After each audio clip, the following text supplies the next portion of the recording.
Hey everyone, this is Amy Poehler. This is the first episode of my podcast. Thank you for being here. I like to be 5 or 6 years late to any trend. It only gets better from here, or it only goes down from here. I don't know. We'll see. I just want to make it clear. I am not an expert. I'm not a therapist. I'm not here to change your life. I don't care if you get any better. I don't have advice for you. I just want us to have fun and lighten up a little. And I don't know.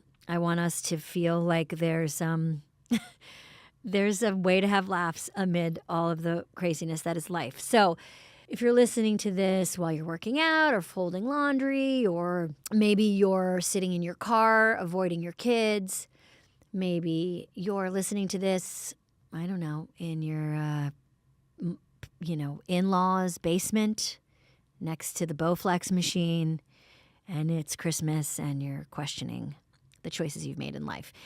Whatever it is, this is a show here to have fun and make you laugh, and I'm not here to judge. Okay, so my guest today is Tina Fey. Tina is my wife, really, in life. She is my comedy partner in many ways, and she has, I talk about it in the podcast a little bit, but she has been along this journey with me. We've really experienced a lot of things together at the same time in life. Sometimes I feel like Tina and I are kind of a group with two members, and we've had a lot of parallel things happen at the same time, kids and TV shows and career, and we're lucky enough to still like each other and want to tour together. So we're going to talk and hang out, and like any good hang, you want to make sure that anyone's invited. So without further ado, here are some of my fave people: Seth Meyers, Fred Armisen, Rachel Dratch, and Zarna Garg, a great stand-up and friend who's been joining Tina and I on the road. And see if they have any questions for Tina, anything they think I should ask her.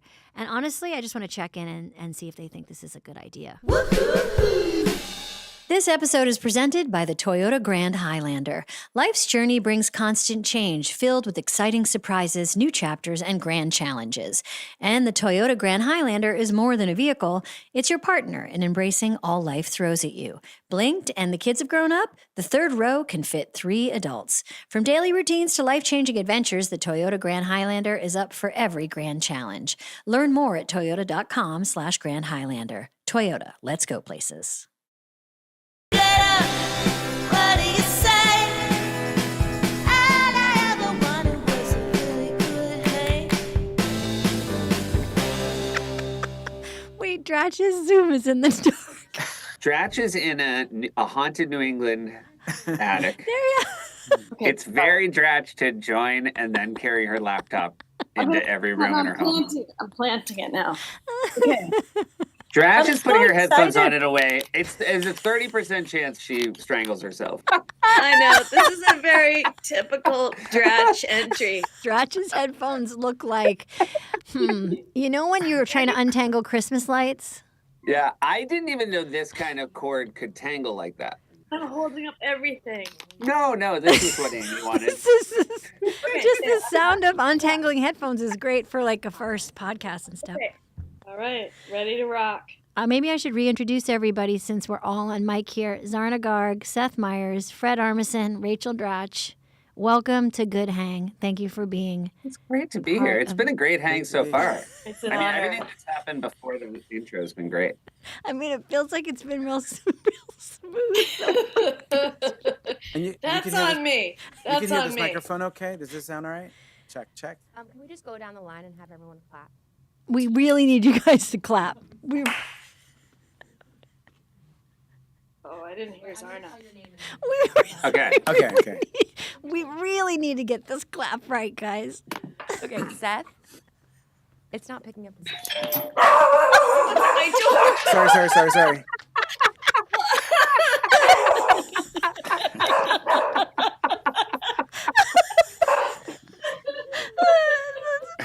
Doorbell rang. Amy, this is the episode. Oh, Yeah. my God, this is it. 100% Zarn. I don't think This you is. can I think top it's this. very unfair that Dratch is using this time to record an episode of background noises with Rachel Dratch. Dratch, who is at the door? That's the I ordered question. food. I ordered food. I haven't heard an old timey doorbell like that. Wait, one more thing. One more thing. The batteries are out of my recorder. So I have to do my phone. I have to do my voice memo, but I don't need to have a microphone, right? Dratch, we're probably gonna edit you out of this. This is the most embarrassing Pisces. Also, Dratch, if you ordered from a second restaurant, you should tell us I did now. it. I did it Okay. this once. I didn't do it bang bang.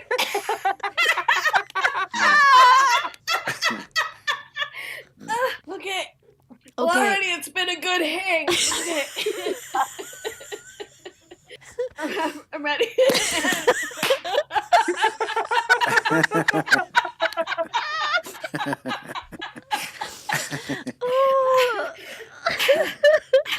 Oh my god. Okay.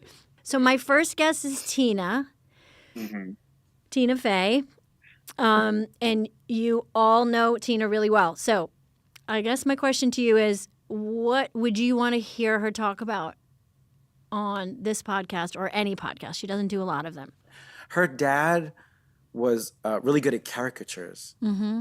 So, are there any other artistic talents that she got from her dad? Because Tina's good at caricatures too, like drawing. But how do you put that into like a question for her? I guess it's more like, did she get that from her dad, or like how much? Like, I remember him being really funny in his own way too. Yeah. So, Don Fey. She is an intimidating presence, Tina. Like, people are nervous around her. I was nervous around her when I first met her. I wonder if she ever gets asked, she's intimidating in the way that a man would be Mm-hmm. to me. But I wonder if she ever gets asked, like, the girl questions, like, what dress are you going to wear? That's Is that something interesting. she deals with at all? Or do people just go to her like, oh, no, this is not a Tina Fey question? Do you want me to ask her the dress question? Yeah. Ask her the dress question, Seth. I'll ask her. I Ask like her. that. And can you do it? Can you whisper it in like a phone call late at night? Can you say, What dress are you gonna wear? Hey, Zarna wants to know. I know you guys, your time is limited, so I won't keep you much longer. But just before we go, you are all doing tons of podcasts, hosting them, in them. Like, what advice do you have for me as I launch? What do you? I just know from knowing you that, like, whenever you ask people questions in real life, you really are interested, and you're just on like the cliff of like giving a hint as to what your opinion is.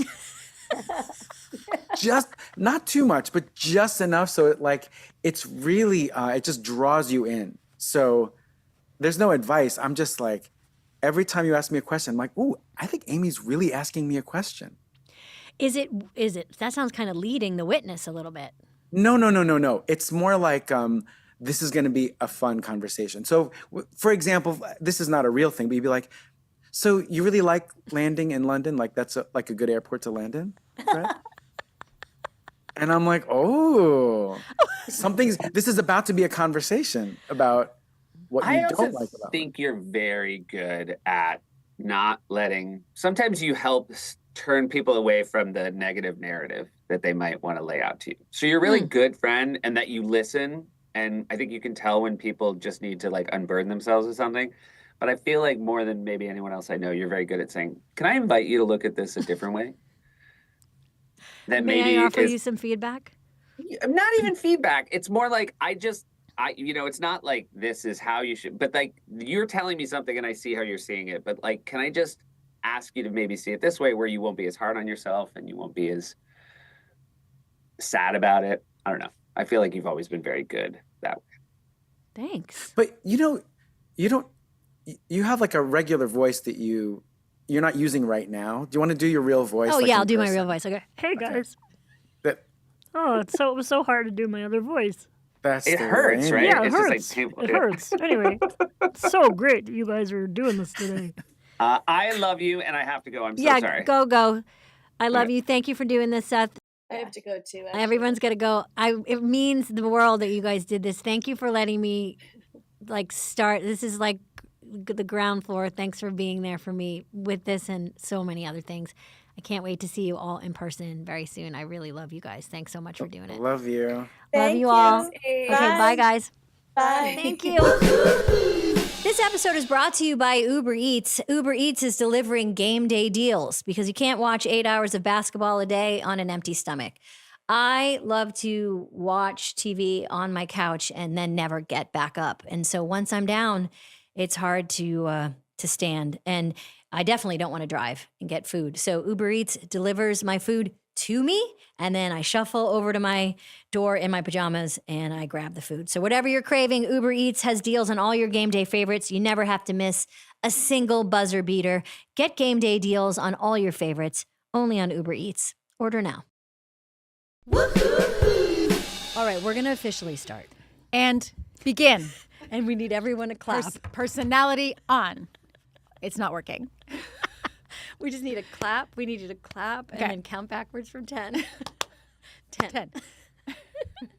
Tina, thank you for being on the first official podcast that I have ever done for Good Hang. It is my absolute pleasure. I really, really appreciate it, buddy. You have done many things for me over the years, including getting most of the jobs helping me get most of the jobs that I have and the career that I have. But this means the most. This means the most?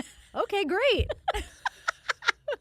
But I am kind of nervous. Why? Well, I mean, I guess it's funny to talk to your friends that you've known for so long Yeah. and then interview them, I guess. But Yeah. we should probably picture this as like, I'm going to picture that there's a room full of, I'm going to picture like there's an audience. Okay. 'Cause N- it's and not just Jenna. Yeah, because it's the only way I can get off. No, I'm just kidding. I have to step on your neck and talk to you. You know what? Also, sometimes when I hear things like this back, I go, "Oh, why was my voice so nasal and annoying?" So should we just take a little minute to just let's warm up our voices. Do you remember the character that Keenan did on SNL where he was a guy saying, "Just fix it"? Remember, he was like a No, a I don't New Yorker that just kept going, "Fix it." No, I don't remember you don't? that. Oh, I remember one of him the men. saying, "Let me hold that baby." Do you remember that character? Did that air? I don't know. It was a really funny, it was almost like a premise for a short story where he was just like a sweet old man in a train station, and then a young host was there with her baby, and she was like chatting with him, and then he just goes, "Let me hold that baby." And it was her dilemma was like, I don't actually know this man. Like, should I let him hold my baby? Like, what if he runs away? What if he smashes it like a basketball into the ground? Let me hold that baby. Okay, but you don't do a lot of podcasts. I don't do a lot. I'm very selective. You in my are. podcast work. I appreciate that, and you were so good on Bowen and Matt's. Oh my gosh, Las thank you. Culturistas. It was so funny. And Thank good. you. That is one podcast that I do listen to and Same. enjoy. That and Love. Dratch, anything Dratch says. Those guys are funny.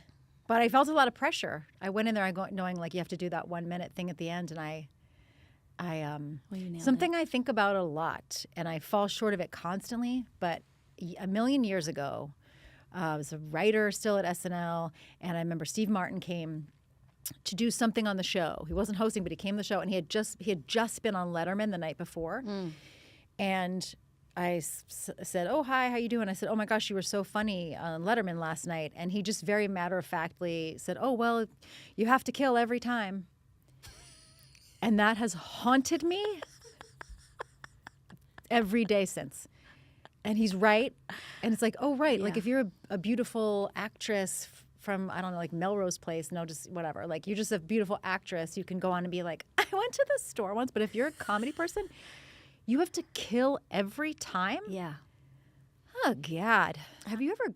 I mean, I think I know the answer to this, but I feel like I've never really gotten a job from an audition ever. Ooh. You feel like you've gone into an audition for something and nailed it and been like, I got it. No, never. Because again, I'm not really so interesting on paper. Like I remember going to commercial auditions in Chicago. And we had friends at that time. Chicago was a thriving town for commercials. I don't know if it still is, but there were, huge ad agencies were based there, and they would shoot things in Chicago. And a lot of people that we worked with at Second City would get a lot of work that would pay for their whole year. I did a little bit of voiceover work. I had a pager. Remember, you'd have a pager. Be like, guys, my pager's blowing up. I might have a voiceover audition downtown. I gotta go. There was a casting director in Chicago, who shall not be named, who was a commercial casting director, and I had kind of wonky teeth. So it was this kind of thing where we'd go out for this. Remember the term bite and smile? Yes. So you'd pretend to bite into a hamburger and then be like, you'd smile. Yeah.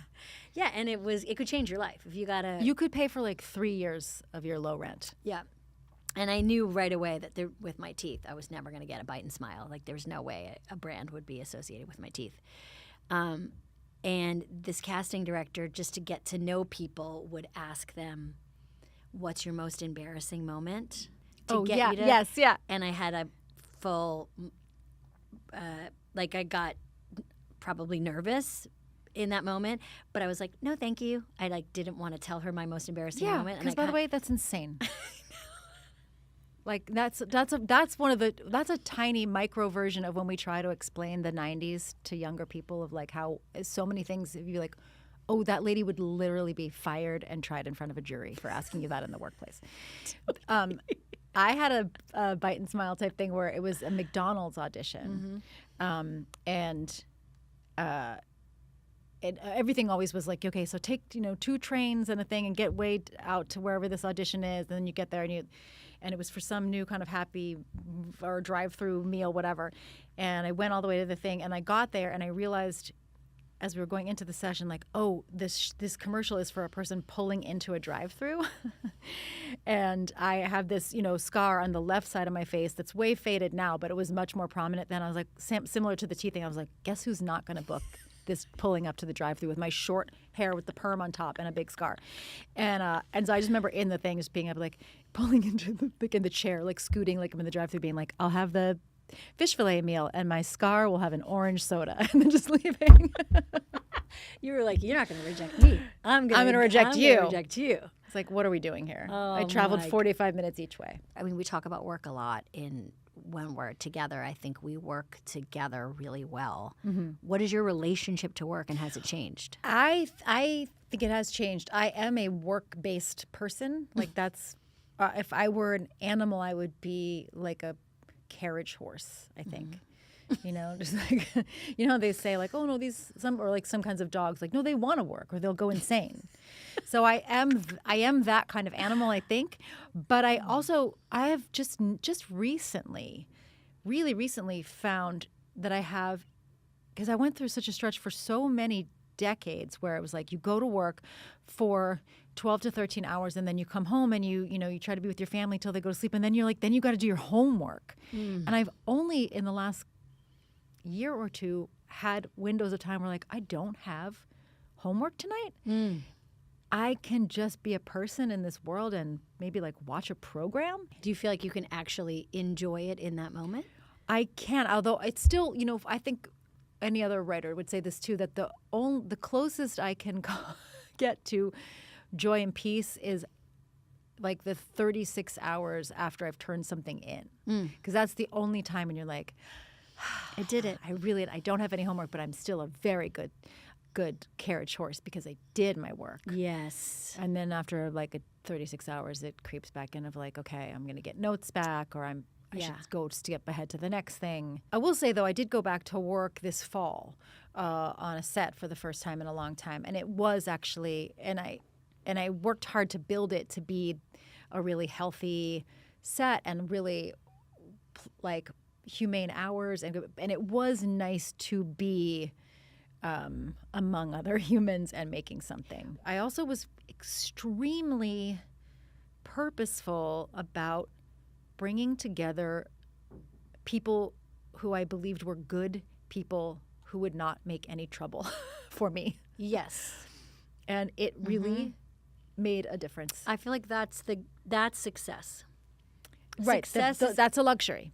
is getting to realize I only, if I can, want to work with people who I know will not think that chaos is how to be creative. It's how to be creative. And, I think as so many TikTok stories, we won't go into which ones, but people are like hearing about movie sets and being like, that's crazy. What's happening there? I was like, that's not that crazy. Like, that's pretty, like movies especially are about just people going crazy and acting out. And then one or two people trying to harvest a series of photographs of those people that can be assembled into a film. But it's mostly poorly behaved, crazy people being indulged by various parties.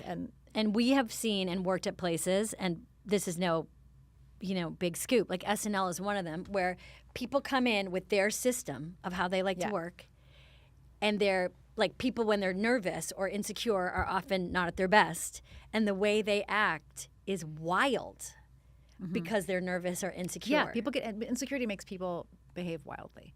I even have learned to realize that, we talk about relationship to work, that I have now learned that I get very, very grouchy and nervous when something has to be written. Because it is like having a stomach flu. And you're like, it's the sick you feel before you either eject it one way or the other. It's like, and it just really got to come out one end. Grouchy until it comes out. And I can at least see that pattern, but doesn't prevent it from happening. But I'm like, okay, here's what's happening right now. I feel that way about when I'm in a situation where I don't feel like there's a strong leader. Like where I'm being directed by someone who doesn't quite know what they're doing, or there's no one telling us what to do. Like there's no one in control. I have that grouchiness where I feel like I'm either going to have to take over here, or I'm going to have to check out. Yeah.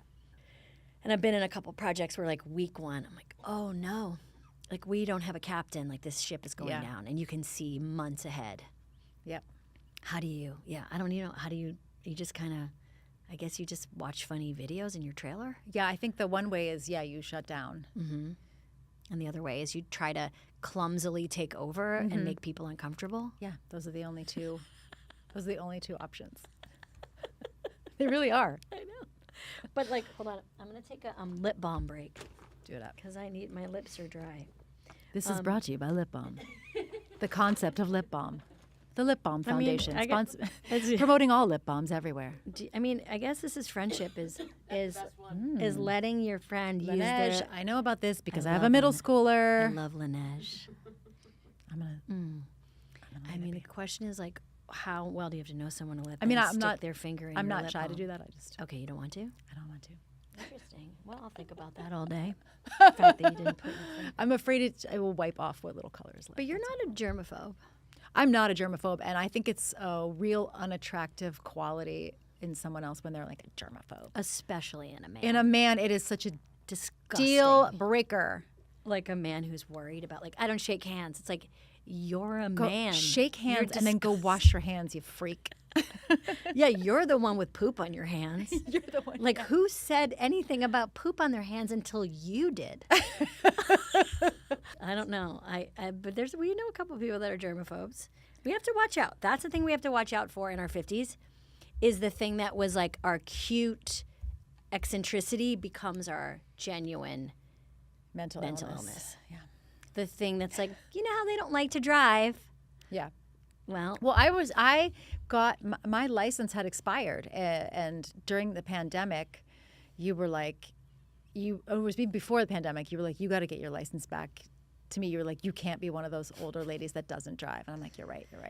I do feel now like I love to drive. You I do. You do. You're good at driving, I and love you love to drive. it. And the name of your car is? My car is named Karen because she's a white Subaru. And I said this before, which is I feel like Amy came this close to being a Karen. Yes, because as you've said, like a lot of the actual worst Karens were in fact named Amy in real life. The woman that called the guy that was bird watching was named Amy. At the same time, Amy Coney Barrett was up and running or getting up and running. There was a lot going on with Amy's. We missed it by an inch. Yeah, it's a real. Yeah. But is there anything you feel like you see me doing that you should, like, I should be careful about? warn you about? That's a good question. I think that is what women do for each other. Is they say like, "Hey, the pills that you take for flying, you shouldn't take them when you're not flying." Oh, my chair made a fart sound. That wasn't me. No, I feel like I know what you should tell me about, which is the especially coming out of the pandemic. Yeah. My mumbling, talking. Yeah, you're mumbling. Metastasized. You're mumbling. And sometimes, when I'm thinking really fast, like it really is. Even I'm like, wow, what's going on there? Like I have to work to fully form my words. What do you think is going on there? I think I stayed home a lot in the pandemic and muttered to myself. And I hope that's it, and it's not a precursor to some kind of mental decline. It was like her muttering started when she was 53. And then she became one of the Crumb brothers from the movie Crumb. Everyone pause the podcast, go watch Crumb real quick. But I'm trying to think if there. I don't. Well, I know that I play this game with my friends. This would be a fun game to play together, which is like, what is the version of you that's like your biggest fear you will turn into? I know mine exactly. Okay, what is it? How do I say this without saying it? Mm-hmm. I want to write it down and show it to you, and you can. By the way, I have my computer here, because that's what people do with podcasts is they have their computer. Because you're playing Candy Crush. Yeah, I'm not. And you have one window open with porn. I wish we could do the whole podcast where I say really like the wrong information about everything, and then I pretend to look it up and I verify it in front of you. Oh, also, I wish I was just smoking weed the whole time. What if I just lit up a joint? Okay. Okay. Now, how do I articulate that? Okay, I would say there's a certain type of strident, older showbiz. Yes. That's like, listen to me, honey. I don't give a fuck. And I'm like, oh God. But that's so not you. You're a mutterer. I'm a mutterer. So it's not. But there's also something about the look of it that's. As often as I say, like, I'm going to cut my hair, and my friend Guy has been doing my hair for 30 years, he's like, no. No, you may not. Well, you have the best hair in the Thank business. you. People should know this.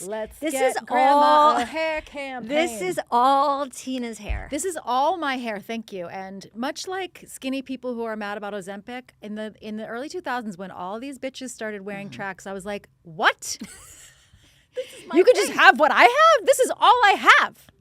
It is the most incredible real hair Thank I've you so ever much. seen. I just did this show called The Four Seasons that's coming out in May.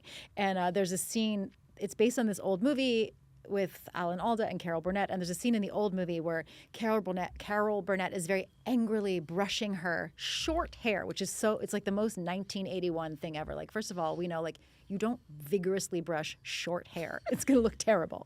But she's in the scene, she's fighting and she's brushing her hair. And I put that's just a little bit of that in the show. I just poked myself in the eye.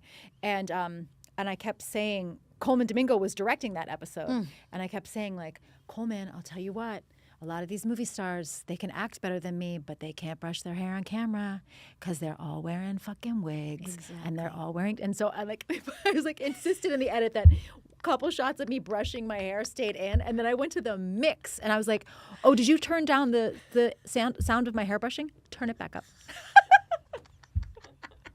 And that's what producing is. That's what producing is. It's insanity and narcissism. And it's like, turn up my hair. Turn up the sound of the brush going through my hair. And people go, we don't need it. And you go, we do need it. We do need it. But you have incredible hair. I feel like you should have a hair campaign. And also, I'm pushing you to have a glasses line. Why do you not have a glasses? I don't have a glasses line because I have to say, you hate money?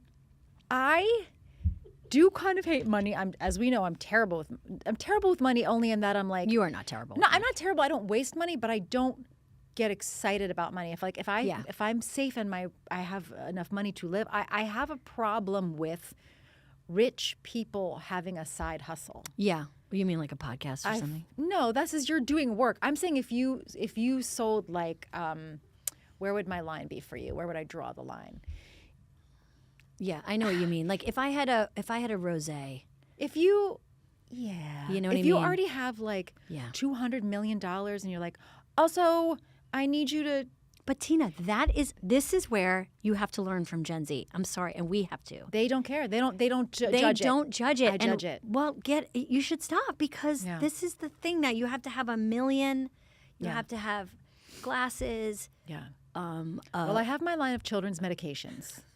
And I told you that's so treacherous. No, guys, by the way, one time, 1 million years ago, I remember seeing, and I won't name this actress, but someone could figure it out. I remember seeing a 80s actress promoting her line of homeopathic children's medications. I was like, why on this earth would I trust an actress for pediatric medications?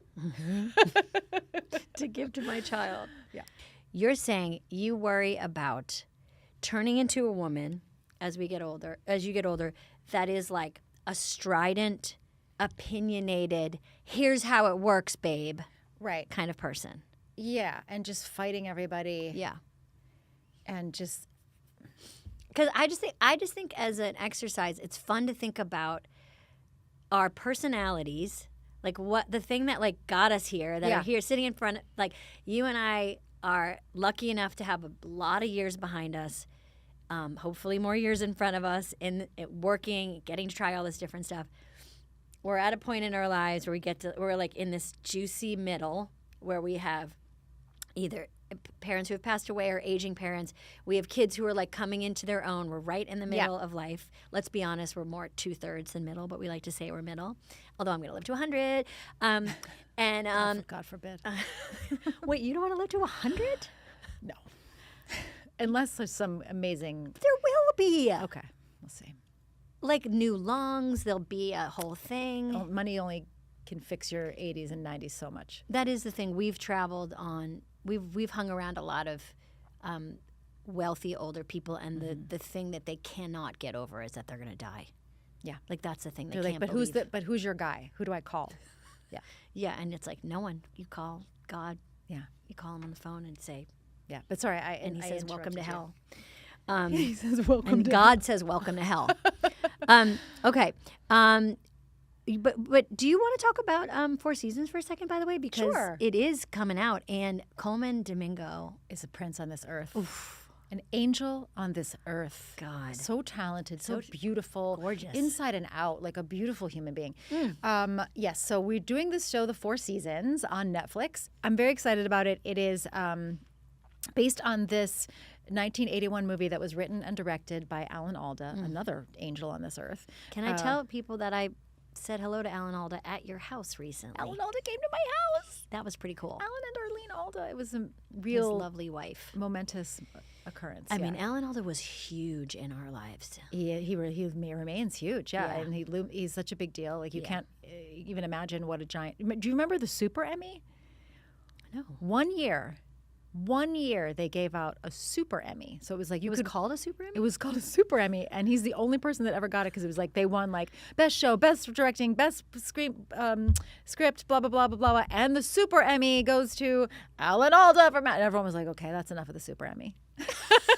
They only did it once. I think they only did it once. And was it bigger than a regular Emmy? Well, you should have him on the podcast. Oh, he has a great podcast.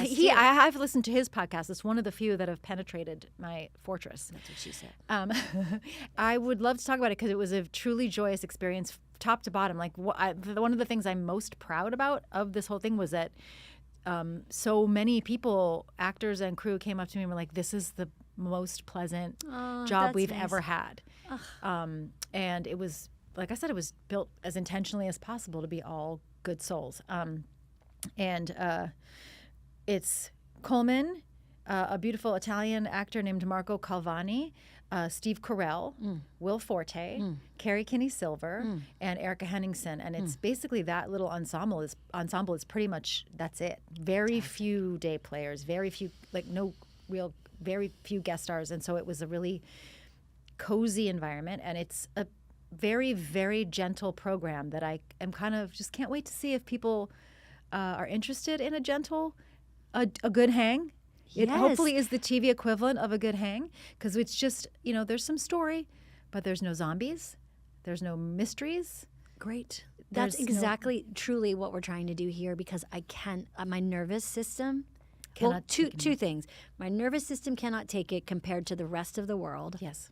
And also, I feel like there's this weird sometimes. I mean, you are the exact.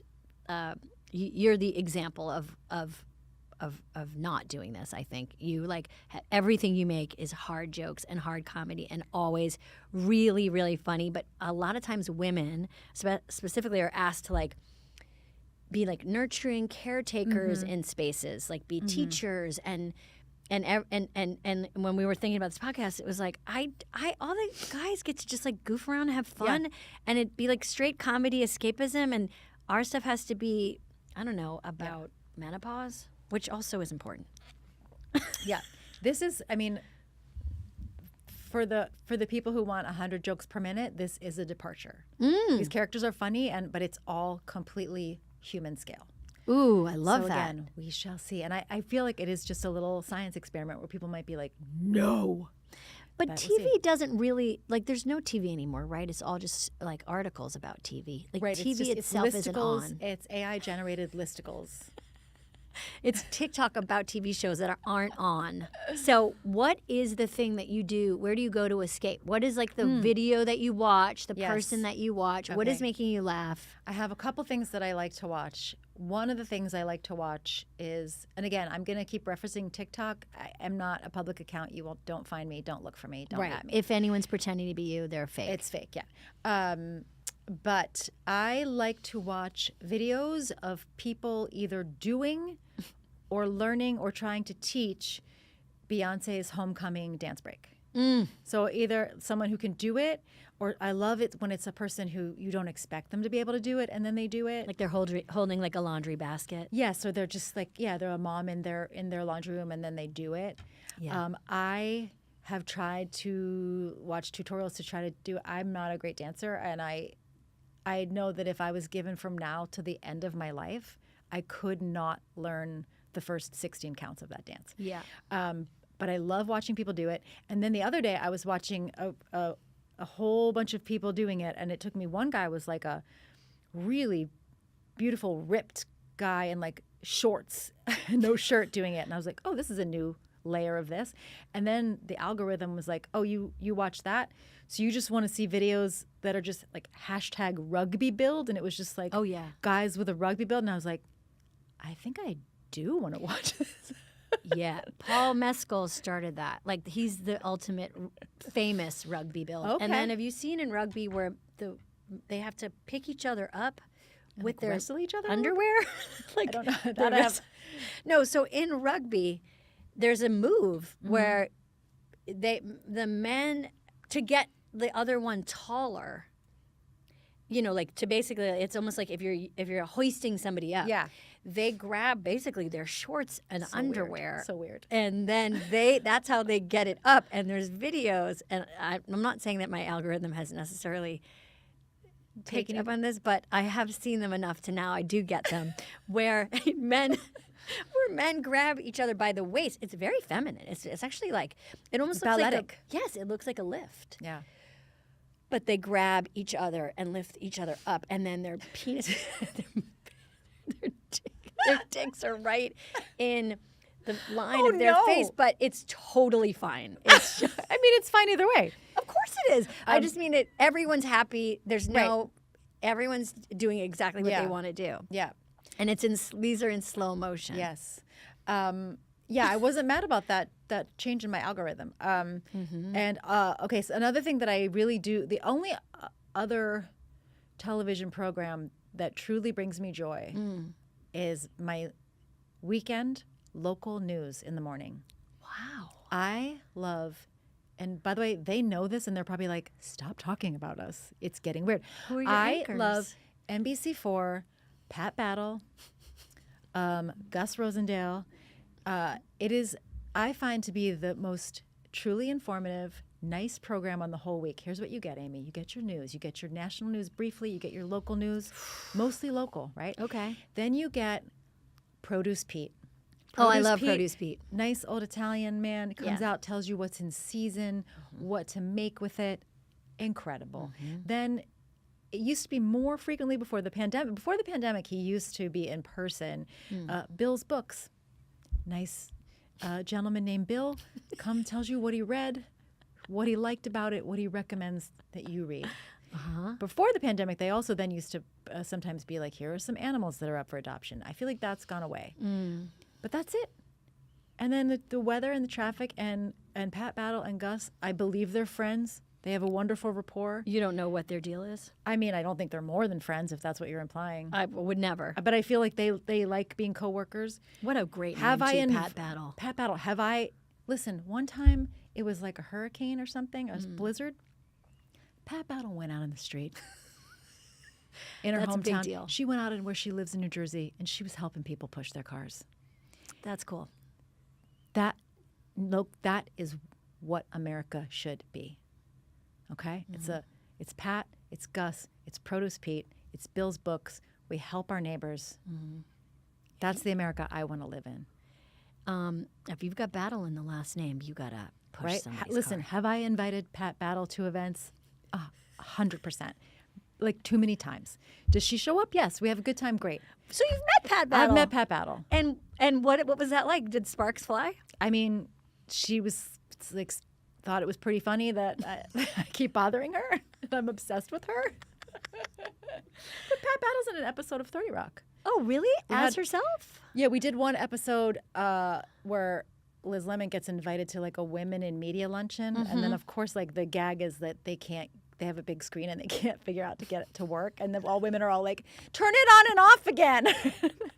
And like, but it was like Pat Battle, Gayle King, a couple other news ladies, and Andrea Martin played like the lady who was running it, and her character has a breakdown in the middle of the thing, and she's talking about how her husband left her, and she's like, I just remember she had some line where she was like, my Andrea Martin impression, get ready. Okay. I put a sweater on a body pillow and I took it for a canoe ride.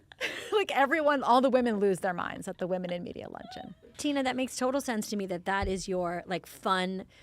That makes me feel nice. And I'm drinking coffee. I'm with Yeah. Jeff. It's the morning. Yeah.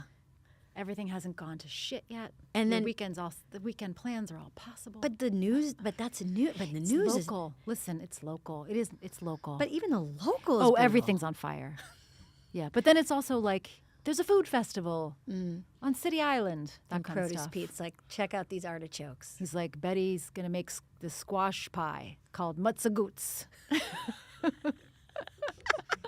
Speaking of Betty, people should know that that's what I call you. That's right. right. That's my nickname for you. You called me that in front of Colin Jost the other day, and he seemed very delighted. I can't believe he didn't know that. Well, We're right now he's not thinking about us enough. No, he doesn't know what we call each other. In private. Jost, who talk about an arc. Jost, when we met Jost, Did you say a narc or an arc? an arc. Okay. Talk about a narc. What a narc. I was smoking weed and Jost called the police and I was like, fucking narc. No, talk about having an arc. Baby Jost, as we used to call him, we met him. We went up to the Harvard Lampoon. Oh, see, that's where we met him?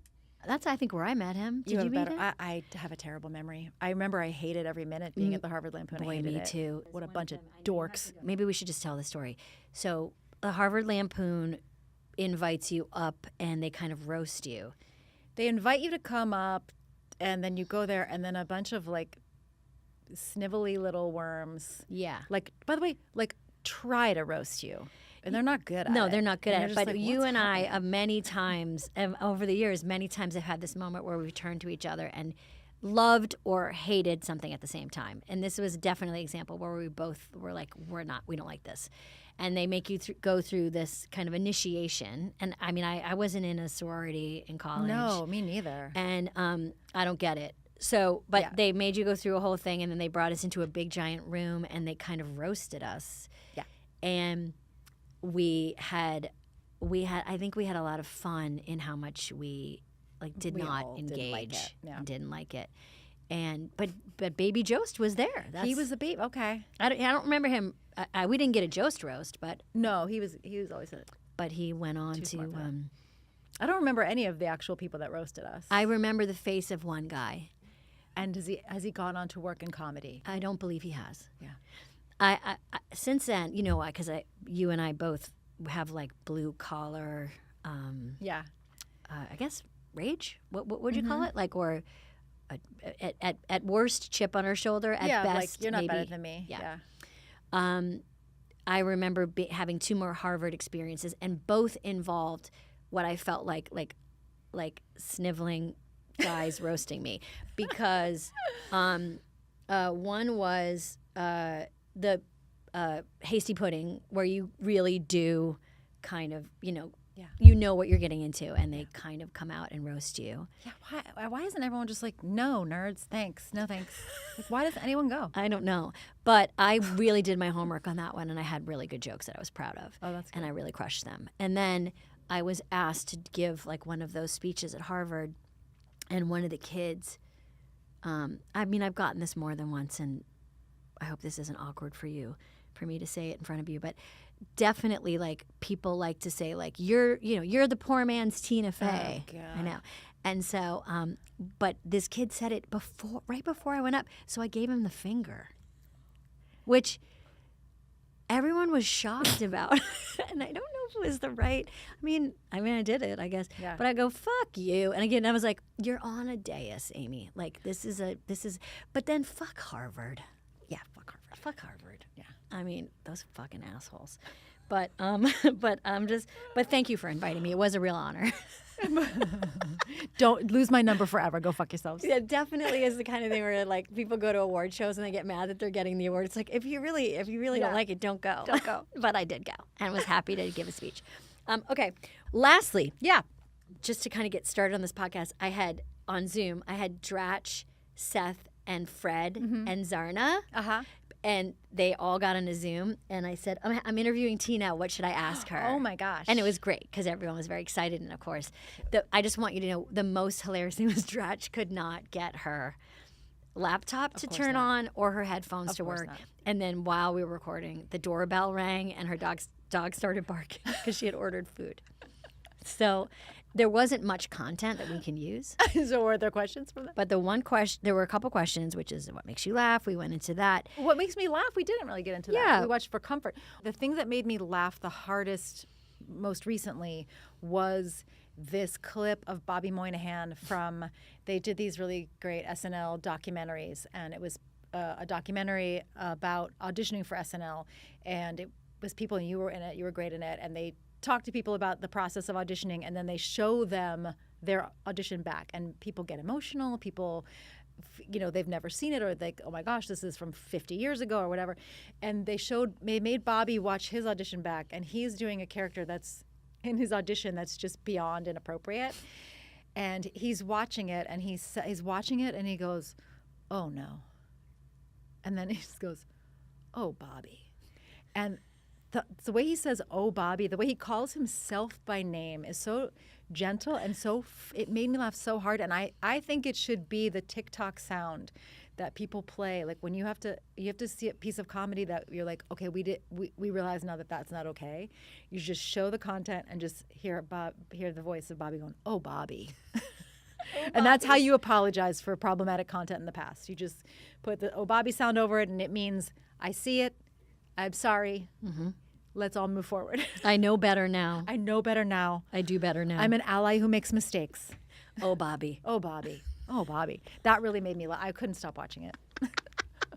You can get that audio. You should trademark that audio and make merch. And then the other thing that Zarna was like, Tina never gets asked girly questions, which is so funny. I mean, do you feel like you don't get asked girly questions? I don't know. I know, like what's my skincare routine? Yeah. Nothing. I mean, do nothing, and then expensive lasers. Fred wanted to know. Fred's like, oh, also, by the way, Fred does a great Tina impression. No! You've never seen his? No, I've never seen it. What do you mean? I feel like he's done it to you. He does a thing where he's like he mumbles, but when he comes up, the thing about Fred Armisen, his impressions are never they never make you feel bad. Yes. Yeah.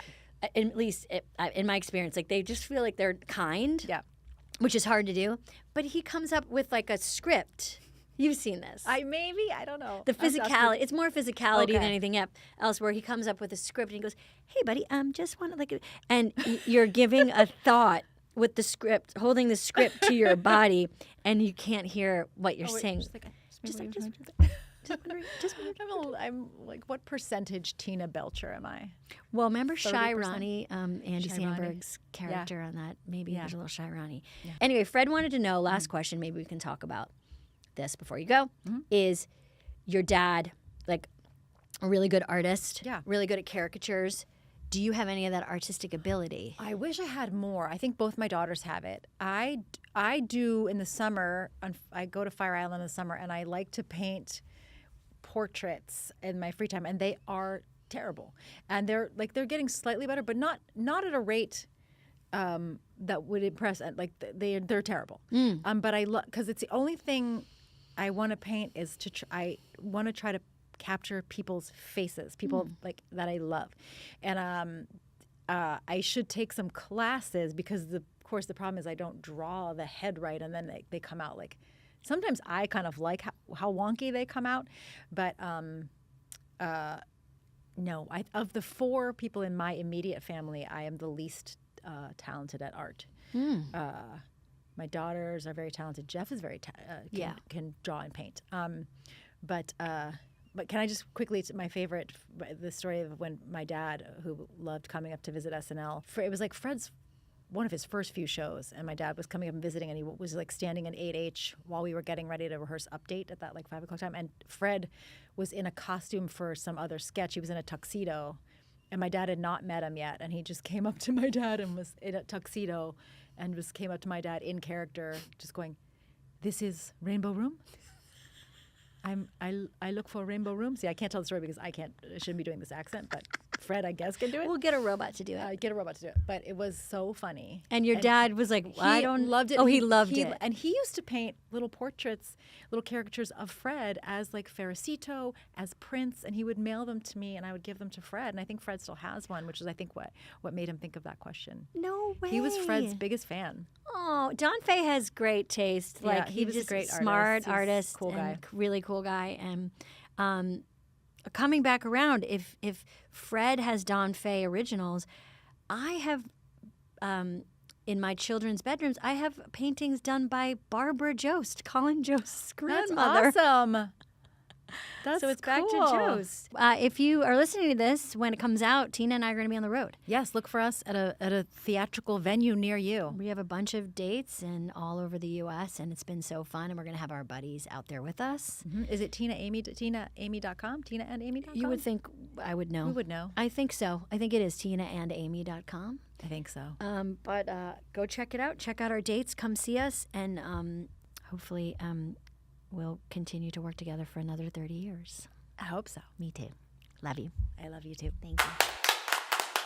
So, that's our first episode of Good Hang. Thank you, Tina, for coming. I did actually learn. I did learn that she learned things that I didn't know after 30 years. That she obviously is in an emotional affair with her local newscasters, and that's a problem. And I should let her husband know. We are at a point in the show, the end of the show, where we're going to do something called the polar plunge, which is really simply, I'm going to talk about stuff that makes me laugh and like where we're finding joy and lightness these days. And so to add to that, before we go, I just want to say that check out my favorite sketch on SNL, the one that I return to over and over again during COVID, during tough times in my life, when I was feeling especially down. The first Debbie Downer, the Lindsay Lohan episode when they're at Disneyland, that sketch to me is the perfect example of how a good laugh can completely change your day, your week, your life. And why it is so funny to me is that the great Rachel Dratch, whose comedic stylings and physical comedy we experienced at the beginning of this episode when she couldn't get her headphones on.